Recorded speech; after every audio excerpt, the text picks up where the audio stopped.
Olá, meus irmãos, que a graça e a paz do Senhor Jesus esteja com você. É uma alegria e um privilégio poder estar de volta aqui pela bondade de Deus para juntos iniciarmos mais um trimestre da Escola Bíblica Dominical. Vamos estar estudando nesse terceiro trimestre a lição de adulto da editora Betel, que traz por tema Sermão do Monte, a ética, os valores e a relevância dos ensinos de Jesus Cristo. E o comentarista desta lição é o bispo Abner Ferreira. Ele é presidente da CONEMAD no Rio de Janeiro, Convenção Estadual dos Ministros Evangélicos da Assembleia de Deus, Ministério de Madureira, no estado do Rio de Janeiro, presidente da Catedral Histórica das Assembleias de Deus no Ministério Madureira, é segundo vice-presidente da CONAMAD, advogado, bacharel em teologia, escritor, articulista e conferencista. E esta lição ela é muito importante. Nós vamos estar iniciando a lição de número 1 e traz por título O Sermão da Montanha e Sua Essência. Então nós vamos estar aprendendo com Jesus esta oportunidade, seguindo aqui o comentário do bispo Abner, e já tive dando uma olhada nesta lição. Ela é muito rica, é profunda e tenho certeza que nós vamos aprender muito nesse trimestre e vamos compreender coisas que talvez você nunca tinha imaginado. Ok, meu querido? Então nós temos aqui o texto áureo, aonde vem dizendo, está registrado aí em Deuteronômio, capítulo 32, verso 1, que diz: Inclinai os ouvidos e falarei, e ouça a terra as palavras da minha boca. Deuteronômio, capítulo 32, verso 1. E a verdade aplicada diz: o sermão da montanha é considerado como a mais pura e sublime expressão da moralidade já conhecida pela humanidade. Vamos repetir, para que você segure aí o gancho, comece a entender a partir daqui. O Sermão da Montanha é considerado como a mais pura e sublime expressão da moralidade já conhecida pela humanidade. Então temos aqui os 3 objetivos da lição. O primeiro deles é ensinar acerca do Sermão do Monte, destacar a conduta cristã e o combate à falsa moralidade. E, em terceiro e último, mostrar a natureza inversa do reino de Deus. O texto de referência está registrado em Mateus capítulo 5, do versículo 1 até o versículo de número 8, que diz assim: E Jesus, vendo a multidão, subiu ao monte, e assentando-se, aproximaram-se dele os seus discípulos, e abrindo a sua boca, os ensinava, dizendo: Bem-aventurados os pobres de espírito, porque deles é o reino dos céus. Bem-aventurados os que choram, porque eles serão consolados. Bem-aventurados os mansos, porque eles herdarão a terra. Bem-aventurados os que têm fome e sede de justiça, porque eles serão fartos. Bem-aventurados os misericordiosos, porque eles alcançarão misericórdia. E bem-aventurados os limpos de coração, porque eles serão a Deus. Louvado seja o nome do Senhor Jesus. A nossa oração é uma oração de gratidão e de louvor a Deus por sua maravilhosa atitude de graça sobre nós. Então precisamos sempre ser agradecidos ao Senhor e louvá-lo por tão grandes coisas que ele tem nos proporcionado. A introdução vem dizendo que o Sermão da Montanha retrata a qualidade de vida que o homem que está em comunhão com Deus deve produzir diariamente. Além de um programa de vida, ele porta consigo uma promessa de recompensa celestial. Então aqui, já na introdução, nós já passamos a entender o significado do Sermão da Montanha. E para todo o cristão, o homem que está em comunhão com Deus, ele deve produzir diariamente uma qualidade de vida que retrate no meio das pessoas em que ele vive essa diferença. Nós vimos aí no Sermão do Monte, conforme Jesus pronunciou, que há um programa e o cristão ele porta consigo uma promessa e uma recompensa celestial. O que é o Sermão da Montanha? Então nós vemos aqui no primeiro tópico, conhecendo o Sermão da Montanha. E aí nós temos aqui Agostinho, alguns chamam de Santo Agostinho. Ele diz que o Sermão da Montanha é um escrito sobre a fé. Irmão, está compreendendo? Quem quiser meditar com piedade e recolhimento o sermão que nosso Senhor Jesus Cristo pronunciou na montanha, tal como lemos no Evangelho segundo Mateus, encontrará aí, diz ele, creio eu, todos os preceitos necessários a perfeição da vida cristã. Então, se nós procurarmos entender nas entrelinhas todos os conteúdos, ou todo o conteúdo do Sermão da Montanha, nós vamos tirar em cada lição que o Senhor apresenta meios e condições para termos uma vida ilibada, uma vida de caráter, uma vida justa, uma vida de amor, uma vida de dedicação, de fé, de amor, principalmente pelo próximo. Então Jesus ele passa através do Sermão da Montanha algo muito mais profundo do que muitas vezes nós imaginamos. E aí Agostinho ele tem essa percepção. E quando ele afirma, aqui ele diz assim, vou repetir, quem quiser meditar com piedade e recolhimento o sermão de nosso Senhor Jesus Cristo, o sermão que nosso Senhor Jesus Cristo pronunciou na montanha, tal como lemos no Evangelho, segundo Mateus, encontrará aí, e ele afirma dizendo, creio eu, todos os preceitos necessários à perfeição da vida cristã. Então isso é muito profundo, isso é muito forte, e nós como cristãos precisamos atentar, porque muitas das vezes, irmãos, nós lemos ali o capítulo 5 de Mateus, e a gente lê por ler. Mas a gente não procura pesquisar e entender o que cada palavra que Jesus pronuncia ali, qual é o seu significado, qual é o seu comprometimento com aquele que ouve e pratica, enfim. E é preciso que a gente entenda isso aí. E o primeiro ponto vem falando do caráter do sermão. Depois de iniciar seu ministério público, anunciando o reino de Deus, chamando ao arrependimento e realizando os primeiros milagres, Jesus estabelece quais são os valores do reino e deixa claro que eles são completamente contrários ao do mundo, conforme Romanos capítulo 12, verso 1 e 1 João capítulo 2, verso 15 a 17. Eu quero ler com os irmãos esses textos, irmãos, para que a gente possa ter uma maior profundidade. Eu sei que o tempo que nós temos aqui é bastante resumido, né?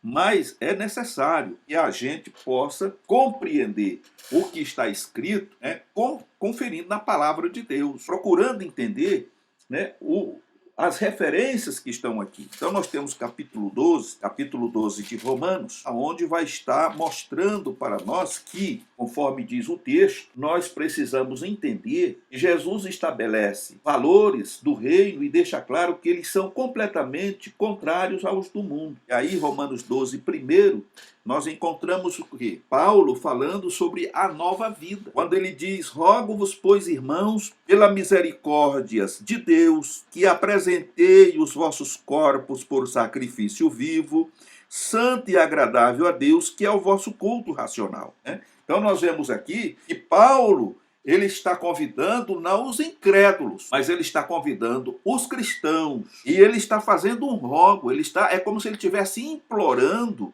né, aos irmãos, pela misericórdia de Deus, para que esses irmãos e nós, no nosso tempo, apresentássemos o nosso corpo por sacrifício vivo, santo e agradável a Deus, que, na verdade, é o nosso culto racional. E para que isso aconteça, segundo o que está registrado aqui nesse primeiro ponto desse comentário, nós sempre temos que andar na contramão do mundo. O cristão ele não pode andar de braços dados com o mundo. O cristão não pode amar o mundo. Então, quando o mundo vem com as suas novidades, com as suas propostas, o cristão está vindo. Quando o mundo vem, o crente está indo, o cristão está indo. Ou seja, você sempre vai estar do outro lado da via. Você não vai estar na mesma via que o mundo vem e nem andando junto com ele. E nós vamos ver no decorrer desta lição, se o tempo nos propiciar isto, esse Sermão da Montanha, ele implica muito na nossa comunhão com Deus. Amém?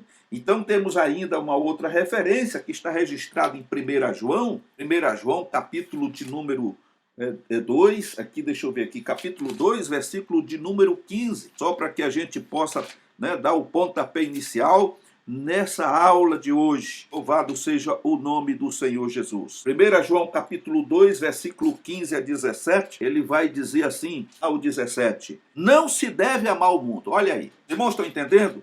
Esse é o tópico aqui que o apóstolo João escreve aqui, o cabeçalho, né? Não ameis o mundo, nem as coisas que há no mundo. Se alguém amar o mundo, o amor do Pai não está nele. Aleluia. Porque tudo que há no mundo, a concupiscência da carne, a concupiscência dos olhos e a soberba da vida não procede do Pai, mas procede do mundo. Ora, o mundo passa, bem como as suas concupiscências. Aquele, porém, que faz a vontade de Deus, permanece eternamente. Irmãos, compreendeu aí? Aqui está, eu diria que o ponto-chave da lição de hoje é essa. Paulo nos chamando, nos rogando pela misericórdia de Deus para que apresentemos o nosso corpo como culto racional diante de Deus. Sejamos cristãos, dedicados, separados do mundo, não andando de braços dados com o mundo. E agora encontramos o apóstolo João nos orientando, dizendo que se nós não atentarmos para o que está escrito, nós vamos perecer. Aleluia, vamos perecer. Porque está dizendo que nós não podemos amar o mundo. Nós estamos no mundo, mas não somos do mundo. E quem pronunciou, quem falou isso, não foi o irmão Elias, foi o Senhor Jesus. Vocês estão no mundo, mas não são do mundo. O que o Senhor Jesus, em outras palavras, está dizendo, irmão, é que apesar de estarmos no mundo, nós não fazemos parte dele. Portanto, nós não precisamos estar envolvidos com o mundo e com as suas práticas pecaminosas. Estamos no mundo, mas não somos do mundo, porque ao aceitar Jesus, ao passar pelas águas, cumprindo aquilo que Jesus já falou, quando ele deu ordem aos seus discípulos, à sua igreja, ide por todo mundo pregar o evangelho a toda criatura. Quem crê, primeiro tem que crer. Segundo, ser batizado. Batismo representa sepultamento. Batismo representa testemunho pessoal daquela pessoa que está submetendo ao batismo, de que agora ele vai viver única e exclusivamente para Deus. Quando ele sai da água, simbolicamente representa uma ressurreição, assim como Cristo morreu, foi sepultado e ressuscitou. Aquele que passa pelo batismo, ele é sepultado nas águas, o velho homem está sendo sepultado, e ao sair da água, simbolicamente e pela palavra de Deus, ele é uma nova criatura em Cristo e agora passa a viver em novidade de vida. E essa vida que ele vive, como diz Paulo, ele não vive mais para si, mas ele vive para Deus, para agradar a Deus, como Paulo diz. Já estou crucificado com Cristo. Quem está crucificado com Cristo não tem mais poder nenhum de fazer mais nada, porque está preso pelos braços, pelas pernas, e o resultado final da crucificação é a morte. E ele disse, eu já não vivo, mas Cristo vive em mim. Paulo fala isso muito bem. Então, quando nós vemos Jesus ensinando o povo, ensinando os discípulos, ensinando a nós, nesse século 21, o Senhor Jesus está dizendo, por intermédio do conselho de Paulo, que nós precisamos apresentar os nossos corpos como sacrifício vivo. E alguém que está de braço dado com o mundo, ele está impuro. Ele não é um sacrifício vivo, porque para ser um sacrifício vivo, precisa estar na presença de Deus, fazendo a vontade de Deus. E aí nós vemos aí mais um conselho do apóstolo João dizendo que nós, para sermos puros, e como diz aqui no final, que aquele que faz a vontade de Deus permanece eternamente, não é para sempre, mas eternamente, ele tem que se desvencilhar do mundo. Por isso que João está dizendo, e não ameis o mundo, não ameis o mundo, nem as coisas que há no mundo. Por quê? Porque se alguém ama o mundo, o amor do Pai não está nele. Compreendeu aí? Então vamos aqui adiante. Louvado seja o nome do Senhor. Então, aqui é afirmado implicitamente que há necessidade de uma escolha, porque não se pode estar de acordo com ambos. Então, a condição, e o comentarista, o bispo Abner, coloca aqui, é que é preciso nós firmar implicitamente a necessidade de uma escolha. Por quê? Porque nós não podemos estar de acordo com ambos, ou seja, agradar o Senhor e agradar o mundo. Hoje a gente fala muito sobre a questão de pessoas estar em cima do muro. A pessoa que está em cima do muro é aquela pessoa indecisa, ela ainda não decidiu para que lado ela vai. É como se ela tivesse dois caminhos à sua frente, um à direita e outro à esquerda. E ela está ali, naquela encruzilhada. E agora, vou para a direita ou vou para a esquerda? Nessa condição aqui, nós precisamos tomar uma atitude. O caminho para a salvação, diz o texto sagrado. E para o sábio entendido, o caminho da salvação é para cima, para se livrar do inferno que está embaixo. Então o caminho desce e um outro caminho sobe. Agora eu preciso, você precisa, nós precisamos ver qual caminho vamos escolher. O certo é que nós não podemos está nos dois ao mesmo tempo. Agradar a Deus e a Mamon. Agradar a Deus e ao inimigo das nossas almas. O que Jesus apresenta aqui é a forma de viver de quem se diz cristão. Passamos assim do reino da lei para a lei do reino. No conteúdo deste ensino, vemos Jesus esclarecendo e revelando diversos pontos das Escrituras, para os quais os judeus não tinham atentado ou percebido. Tais princípios devem ser considerados norteadores na caminhada do povo de Deus em seus relacionamentos com Deus e com o próximo.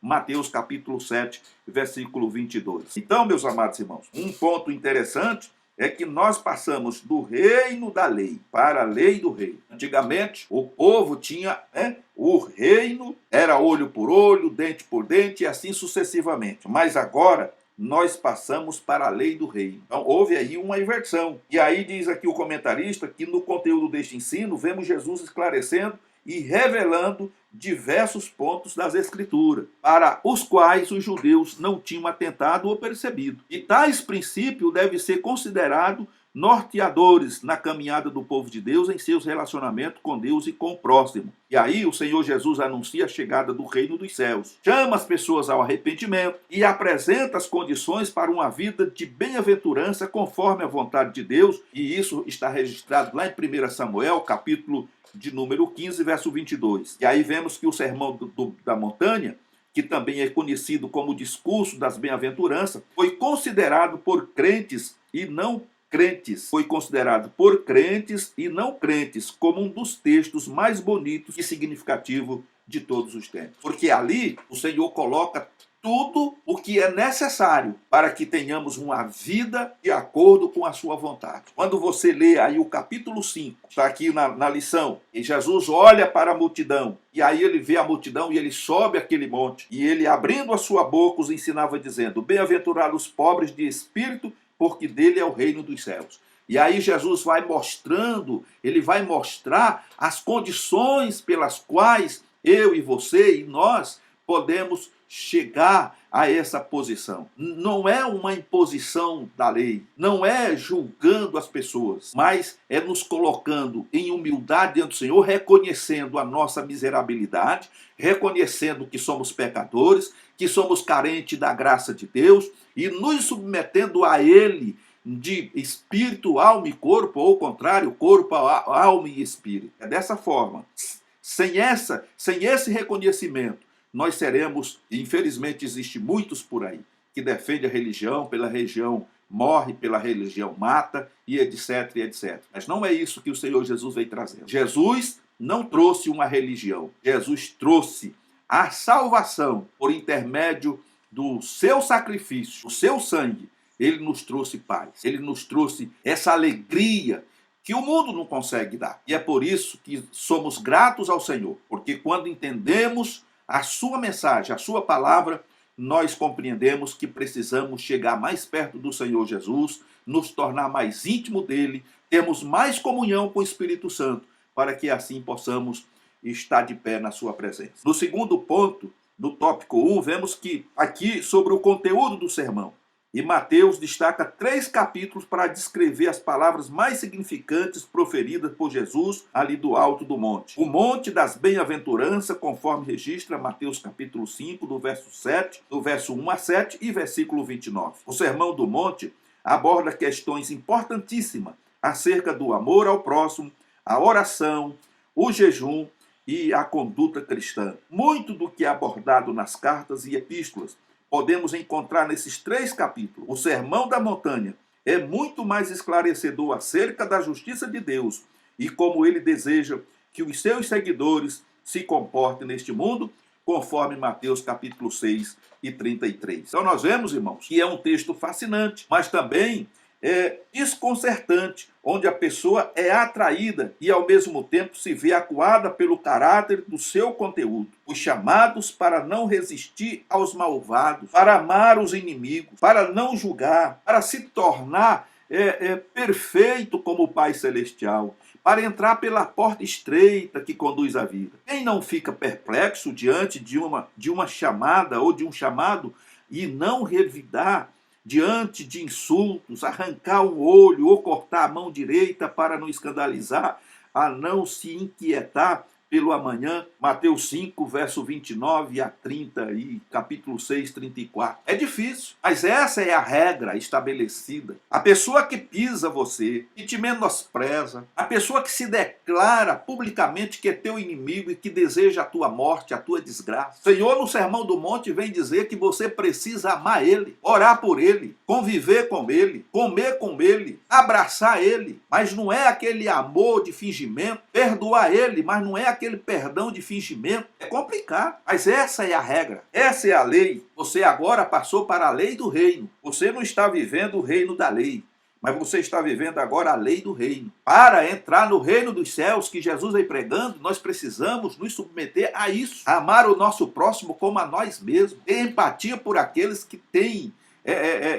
nojo de nós, que não querem conviver conosco. Irmãos, dentro da igreja, e muitas pessoas até hoje ainda têm aí talvez uma visão distorcida do que é igreja. E quando eu falo igreja, eu estou me referindo à organização religiosa, estou me referindo ao templo. Irmãos, a igreja, no sentido prático, ela é o quê? Um hospital. Hospital não costuma receber pessoa sã para tratar. O hospital, o pronto-socorro, geralmente só recebe pessoa quebrada, machucada, ferida, baleada, esfaqueada, atropelada. São pessoas que estão precisando de ajuda. E tem pessoas que chegam lá e elas são muito nervosas. E eu falo isso com conhecimento de causa porque eu convivi muito com esse tipo de pessoas quando trabalhei na área da saúde. Você está ali tentando medicá-la, tentando aliviar a sua dor, o seu problema, e as pessoas são grossas, são estúpidas, são ignorantes, mas você precisa ter uma ética, você precisa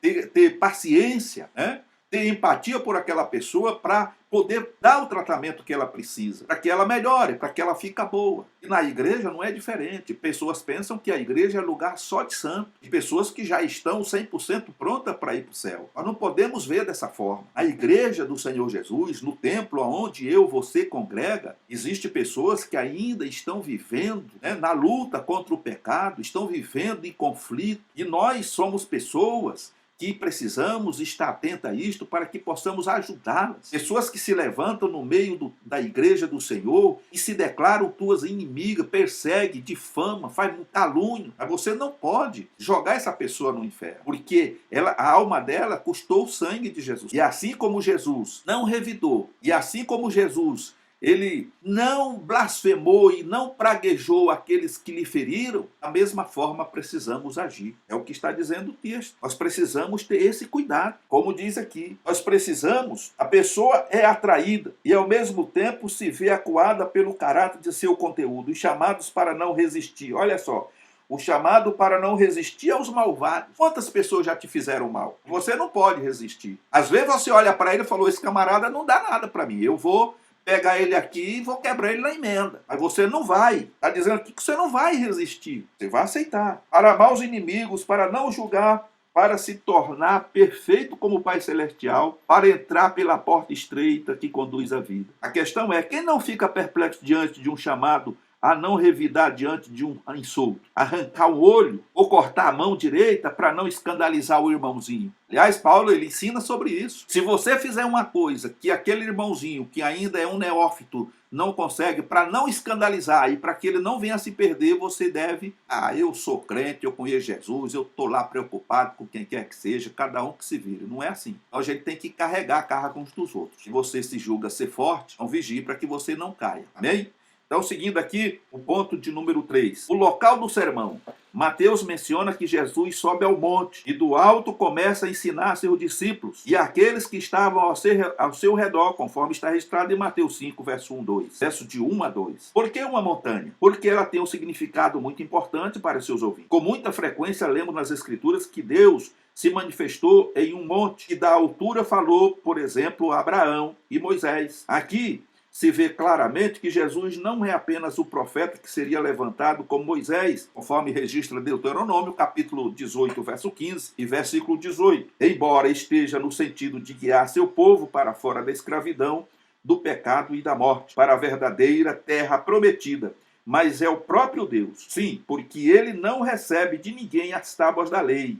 É ele quem vem pessoalmente e proclama a palavra com autoridade. 2 pontos importante nós encontramos aqui? Deus se manifesta a Abraão e a Moisés no monte. Jesus sobe ao monte. Duas coisas têm um sentido espiritual e têm um sentido natural. No natural, como vemos pelo texto de Mateus, ali havia uma multidão. Então Jesus precisava estar num ponto mais elevado, porque dali todos o podiam ver e ele dali também podia ver a todos. E a amplitude da sua voz alcançaria a todos. Louvado seja o nome do Senhor. Somente numa época em que não existia ainda tecnologia, caixas de som, microfone, essas coisas. Então está num ponto. O outro ponto aqui é que Deus, ele é quem vem pessoalmente e proclama a palavra com autoridade. Então Cristo pregou este sermão, que foi uma explicação da lei, sobre uma montanha, porque sobre uma montanha a lei foi dada. E este sermão também foi um solene anúncio dos princípios que norteiam o reino dos céus, que era chegado. Mas observe a diferença. Quando a lei foi dada, o Senhor desceu sobre a montanha. Agora o Senhor subiu. Naquela ocasião, ele falou em trovões, relâmpagos. Agora fala com voz suave. Naquela ocasião, recomendou-se às pessoas que ficassem à distância. Agora, elas são convidadas a se aproximar, conforme Êxodo capítulo 19, verso 1 e 25. Então, Deus desceu na montanha para falar com Moisés e Abraão. Agora o Senhor Jesus aqui, o Deus encarnado, tornou homem, abriu mão da sua glória, ele sobe a montanha para passar para nós a lei do reino e norteia o sucesso ou a derrota daqueles que não a cumprem. Amém? Louvado seja o nome do Senhor. No tópico 2, nós vamos estar vendo aqui sobre o sermão em relação à vida prática. Aqui o Senhor Jesus denunciou a hipocrisia nas sinagogas e ruas. Assim, o Sermão do Monte é um chamado à justiça e uma rejeição à prática farisaica da lei, conforme norteia Mateus capítulo 6, capítulo 6, versículo 1. Vamos ver aqui, meus amados irmãos, eu quero ler com os irmãos mais esse texto aqui. Louvado seja o nome do Senhor Jesus. Mateus capítulo de número 6, e o versículo que vem do versículo 1 ao 7. Guardai-vos de exercer a vossa justiça diante dos homens, com o fim de serdes vistos por eles. Outra sorte, não tereis galardão junto de vosso Pai Celeste. Que coisa tremenda. O Senhor alertando ao povo não praticar ou exercer a justiça diante dos homens com o fim de ser vistos por eles e serem elogiados, glorificados. Jesus conclui dizendo: de outra sorte, não tereis galardão junto de vosso Pai Celestial. É a mesma coisa do que o Senhor Jesus ensina sobre a questão da oração.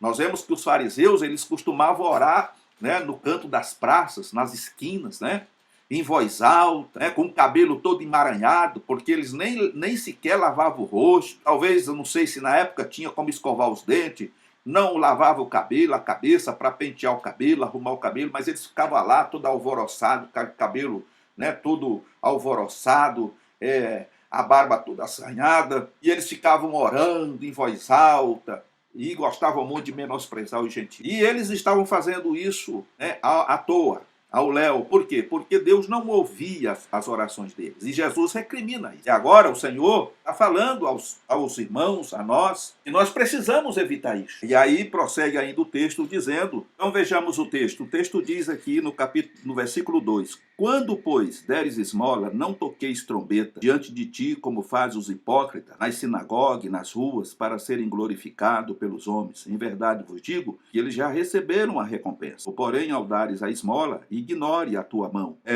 A esmola, ignore a tua mão esquerda o que faz a tua direita, para que a tua esmola fique em secreto. E teu pai que vem em secreto te recompensará. Então nós vemos ainda aqui que vem até o versículo de número 7. Te recompensará. E quando orardes, não serei como os hipócritas, porque gostam de orar em pé, sinagogas, nos cantos das praças, para serem vistos. Em verdade vos digo que eles já receberam a recompensa. Porém, quando orares, entra no teu quarto, e fechada a porta, orarás ao teu pai, que está em secreto. E teu pai, que vem em secreto, te recompensará. E orando, não useis de vãs repetições, como os gentios, porque presume que pelo seu muito falar serão ouvidos. Não vos assemelheis, pois, a eles, porque Deus, o vosso Pai, sabe o de que tendes necessidade, antes que lhe o peça. Nós vemos aqui o texto explicando como deve ser a nossa postura ou a nossa conduta diante do que fazemos para o reino, né? Para o reino de Deus. Precisamos amáveis com as pessoas, amar as pessoas, ter empatia por aquelas pessoas que estão sofrendo, e eu sempre tenho repetido nas aulas que nós temos ministrado aqui, nesse canal,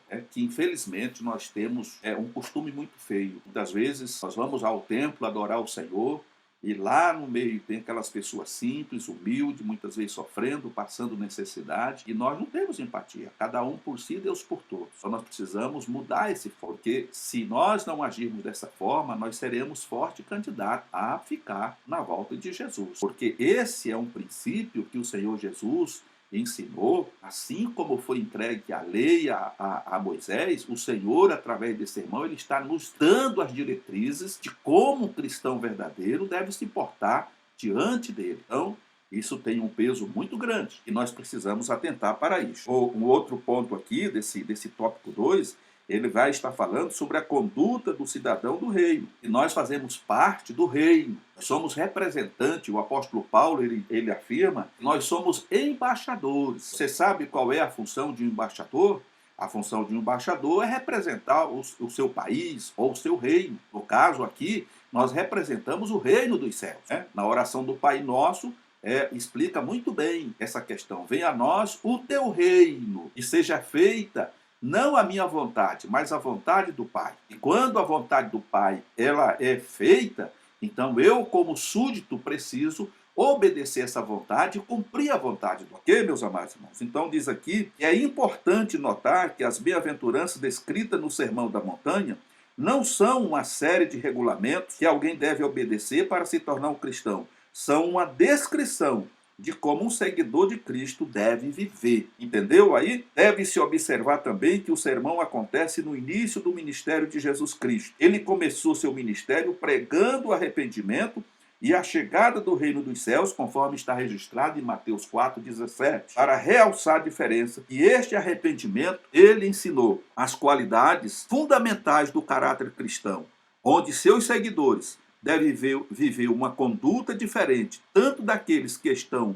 ao seu redor, quanto do crente nominal. Então, nós vemos pessoas dentro hoje dos templos que não vivem um verdadeiro cristianismo. Eles vivem, estão ali, porque talvez por falta de opção, porque foi acostumado a ir para a igreja quando criança, mas essas pessoas nunca tiveram um encontro real com o Senhor. Então nós vemos aqui através do comentário. E nós precisamos ter uma atitude. Nós não podemos ser um crente nominal. Temos que ter uma conduta diferente, tanto daqueles que estão ao nosso redor, que não são cristãos, como daqueles crentes. E aí temos Levítico, capítulo 18, verso 3 e Mateus 6, verso 8. O crente deve ser diferente, não apenas do mundo, mas também do sistema religioso, comparado aqui pelo ensinamento e vida dos fariseus do tempo de Jesus. Os irmãos estão compreendendo? Os fariseus, eles eram religiosos. Então eles tinham prazer de fazer as coisas diante dos homens para que eles fossem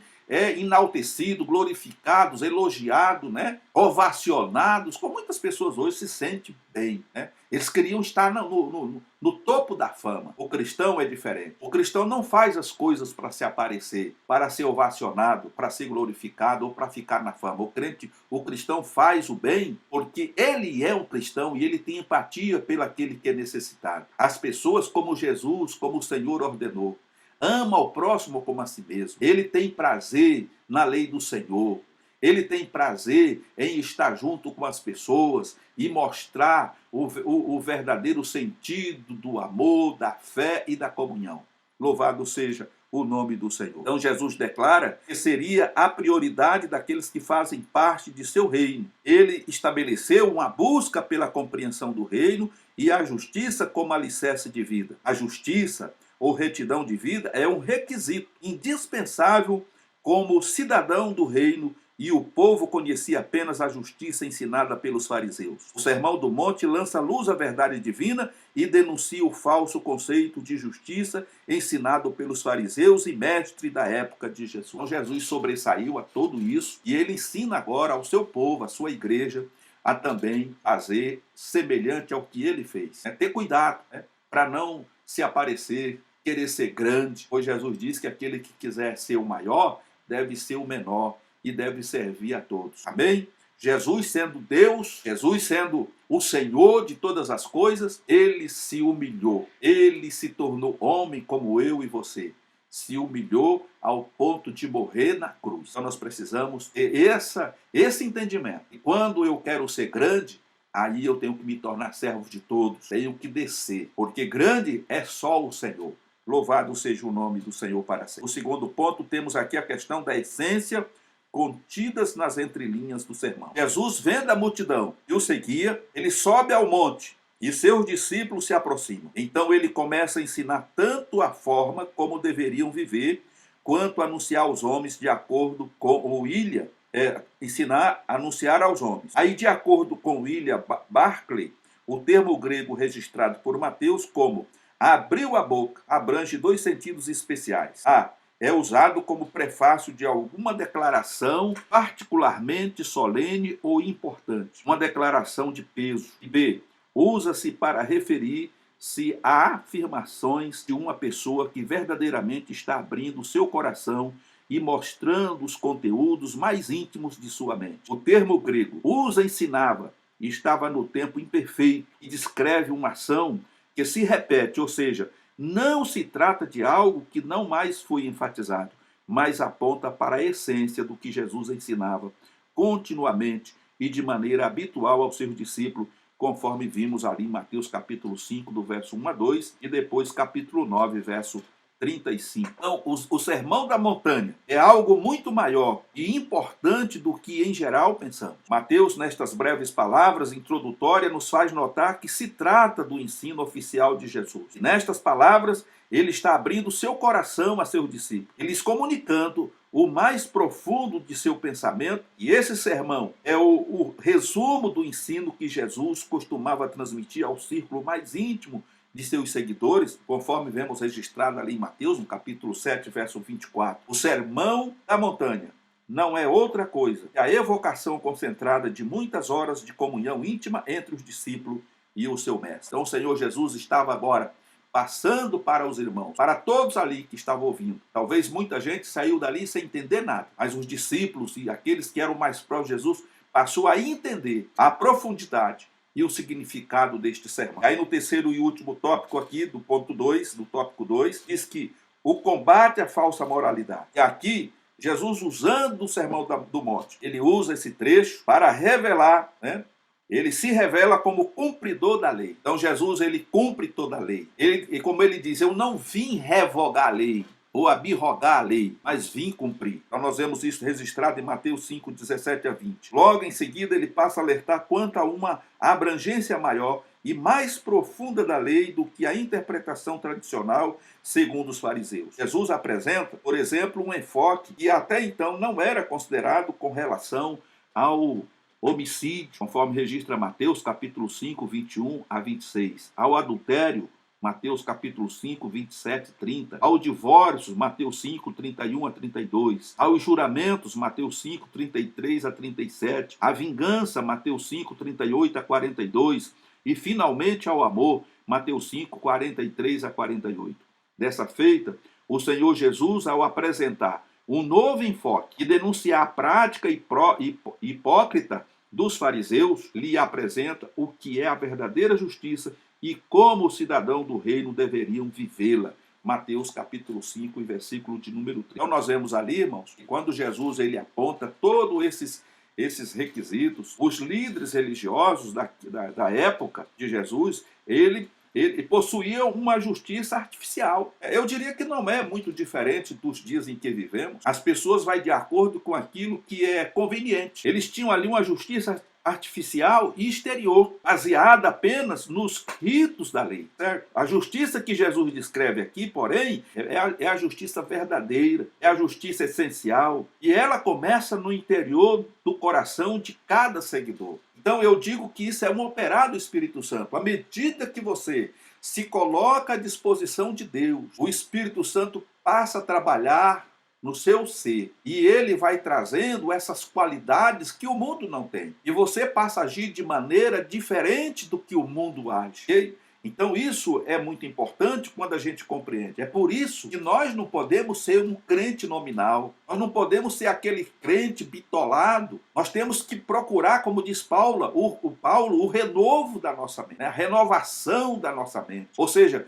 procurar sempre crescer no conhecimento de Deus, da sua palavra, e dando essa amplitude, essa liberdade para o Espírito Santo agir em nós e por meio de nós, para que nós possamos cada dia mais estar na presença do Senhor e manusear bem o Evangelho de Cristo, como diz Paulo a Timóteo, né? Sem ter do que se envergonhar. Louvado seja o nome do Senhor Jesus. O sermão termina com Cristo, o caminho estreito pelo qual as pessoas poderiam entrar no reino e o fundamento sólido sobre o qual elas poderiam permanecer, conforme está registrado em Mateus capítulo 7 e versículo de 13 a 14. Nós vemos aqui que o sermão termina com Cristo, o caminho estreito. É ele que diz: eu sou o caminho, a verdade e a vida, e ninguém vem ao Pai se não for por mim. E esse caminho é um caminho estreito, porque por esse caminho e por essa porta, e ele diz que ele é a porta das ovelhas, não entra bagagem, não entra o pecado, só entram aqueles que foram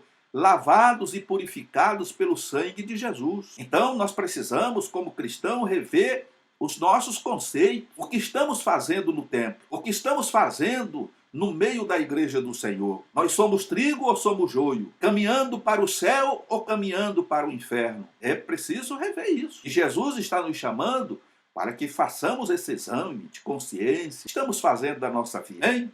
No tópico de número 3, vem falando sobre a natureza do reino de Deus. O que seria a natureza desse reino? O Sermão da Montanha foi descrito como a mensagem mais poderosa que já foi pregada. A multidão ficou admirada com a maneira de Jesus ensinar e com sua autoridade na transmissão da doutrina. Mateus capítulo 7, 28 e 29. Porque Jesus pregava com autoridade. Não era como quem tinha autoridade. A autoridade estava em Jesus. Então ele pregava com autoridade. E o povo se admirava. Porque nenhum deles ousava pregar com uma autoridade.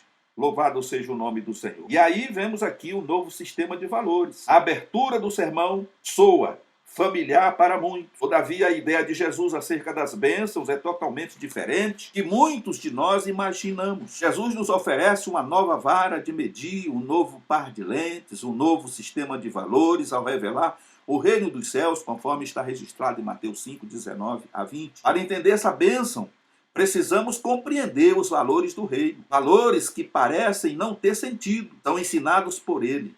Se perguntarmos a Jesus o que é uma vida abençoada em sua perspectiva, suas respostas nos surpreenderão, porque todas elas apresentam uma natureza diferente das regras do mundo em que vivemos. Para ilustrar a natureza desse reino, Jesus começa afirmando que a felicidade de Deus vem para aqueles que reconhecem que são pobres.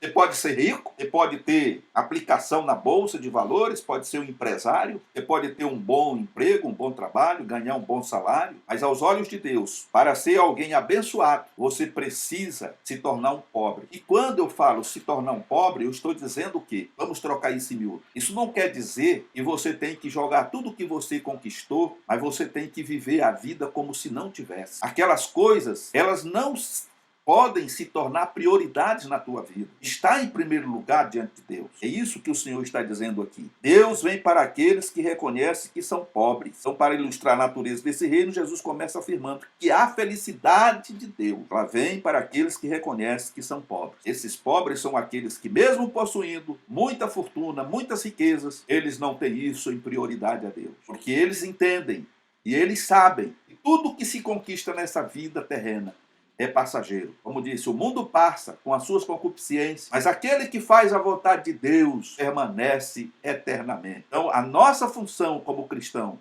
é permanecer eternamente. Tudo que vier nossa mão para fazer, devemos fazer conforme as nossas forças, nada além das nossas forças, mas conforme as nossas forças, e sabendo que o Senhor é a prioridade em nossas vidas. E vivemos e nos movemos por Ele, e sem Ele nada somos. E sem Ele nada podemos fazer. Amém, meu querido?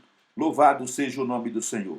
E na perspectiva de Jesus, o consolo divino se derrama sobre o coração quebrantado. Se és verdadeiramente humilde, o mundo é seu. Aos que sofrem por fazer o que é correto. É maravilhoso. São os desafortunados que pertencem ao rol dos cidadãos do reino. A verdade contraditória encontrada nesse sermão anula a sabedoria convencional do mundo. Ela é totalmente oposta à forma que a maioria de nós aprendeu a pensar acerca da felicidade e do sucesso. Então nós vemos muitas pessoas acham que a fama, a riqueza e tudo mais que o mundo pode oferecer é o melhor que pode se ter nessa vida. E é um engano, porque quando você corre atrás das coisas do mundo, desenfreadamente, se esquecendo desse bem maior, que é a dádiva que Deus tem nos dado através do sacrifício de Jesus, de nos tornar um verdadeiro cidadão do céu, essas pessoas elas estão caminhando desenfreada para um fracasso eterno. Aí nós podemos dar uma olhada, né, e ver o que aconteceu com o rico e o Lázaro. O Lázaro priorizou toda a sua fortuna, toda a sua riqueza e rejeitava tudo e a todos, inclusive o coitado do Lázaro, que mendigava a sua porta, pedindo ali uma esmola, pedindo um pouco de comida. Mas um dia, o Lázaro morre e vai para o seio de Abraão. E no outro, depois, aquele rico também morre. E ele vai para o Hades, para o lugar de sofrimento. E aí nós vemos o contraste. Nós vemos a diferença entre aquele que teme a Deus, serve a Deus, e aquele que não serve. O rico achou que toda alegria, toda felicidade, tudo que ele poderia usufruir da vida estava no que ele tinha, no que ele possuía. Enquanto que Lázaro sofreu, foi desprezado, foi rejeitado, mas ele tinha algo que aquele rico não tinha. Ele tinha temor de Deus e ele buscava o Senhor com coração sincero. E Deus o acolheu. Então os irmãos que conhecem o texto podem fazer a leitura e sabe que depois de um diálogo ali com o pai Abraão, aquele rico implora para que ele permita que Lázaro molhe a ponta do seu dedo na água e venha até onde ele está para refrescá-lo do tormento e da agonia que ele estava enfrentando ali naquele local. Uma pessoa que ele rejeitou durante a vida. Ele não suportava olhar para ele e enxotava da porta da sua casa. Agora ele implora ao pai Abraão que permita que Lázaro molhe a ponta do dedo na água para vir refrescar a sua língua, pois ele estava sendo atormentado com aquelas chamas. Meus amados irmãos, esse é o grande perigo que os cristãos que são nominais, pessoas que não têm levado a sério, né, o evangelho de nosso Senhor Jesus Cristo, essa salvação que o Senhor tem nos dado, eles podem acabar chegando nesse lugar e depois não vai ter ninguém para socorrer, porque o tempo de buscar o Senhor é hoje, é agora. Se consertar com Deus, buscar comunhão com Deus é hoje, é agora. Depois da morte segue-se a juízo. Louvado seja o nome do Senhor. Bendito seja o nome do Senhor. E no ponto 2, vem falando sobre uma nova harmonia produzida pelo Espírito Santo. As bem-aventuranças formam uma matriz para o desenvolvimento espiritual, onde ocorre a transformação pessoal e se estende até a plenitude de Cristo. Lucas capítulo 6, versos 47 a 49. Representam um crescimento espiritual contínuo que determina e destaca os elementos chaves da maturidade espiritual pelos quais podemos examinar nosso progresso. As bem-aventuranças de Jesus são palavras que fluem do coração do nosso Criador e Redentor como lâmpada para os pés de seus discípulos e luz no caminho para que não se enganem com os muitos atalhos que são encontrados ao longo da jornada. Então nós vemos aqui a harmonia que é produzida pelo Espírito Santo quando nós nos dedicamos ao Senhor. Então nós temos a condição, como diz aqui, né, de fazer um autoexame, de examinarmos a nós mesmos, como diz Paulo, examinai-vos a vós mesmos, para ver se nós realmente estamos trilhando, né, os passos do Senhor Jesus ou se estamos enveredando por outros caminhos, para que a gente não venha cair, né, no laço do inimigo.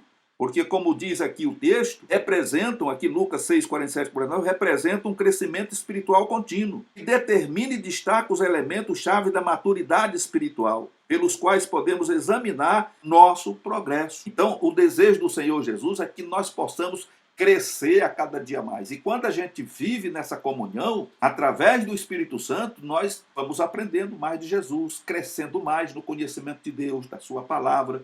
E aí chegamos ao ponto de maturidade, onde a gente pode tranquilamente, irmãos, distinguir a mão direita, saber o que é certo, o que é errado.